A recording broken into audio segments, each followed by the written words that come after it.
ఆలోచిస్తున్నారా? లేదు. దాని గురించి పరిశోధనలు ఏమైనా చేశారా? సన్నబియ్యం పండించడానికి గురించి లేదు. దేశంలో 100కి 80 మంది సన్నబియ్యమే తింటున్నారండి. దాంట్లో పోషకాలు లేవు ఇవన్నీ మాట్లాడతాం కరెక్టే, కానీ పోషకాలతో కూడింది తినంటారా అంటే తింటున్నారా?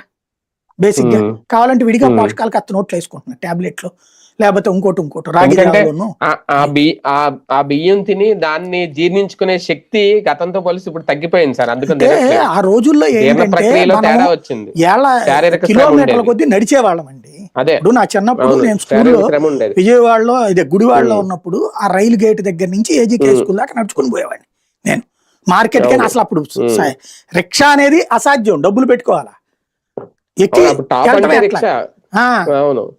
సిటీ బస్సు ఉండేది, ఆ సిటీ బస్సు కొన్ని ప్రాంతాలకే ఉండేది, మిగతాదంతా నడుచుకుపోవడం. ఇంకోటి అంత ఛార్జీలు కూడా పెట్టుకుని అంత స్తోమత ఉండేది కాదు అప్పుడు. ఎక్కడికి పోయినా నడుచుకుంటూ పోవడం. గుంటూరులో ఎక్కడో నేను పాత గుంటూరులో ఉండేవాళ్ళం, మార్కెట్ దగ్గరికి నడుచుకుంటూ వచ్చేవాడిని. నేను వచ్చి వెళ్ళేవాడిని అక్కడికి, బస్ స్టాండ్కి వచ్చి నడుచుకుంటూ పోవడం రోజుల్లో.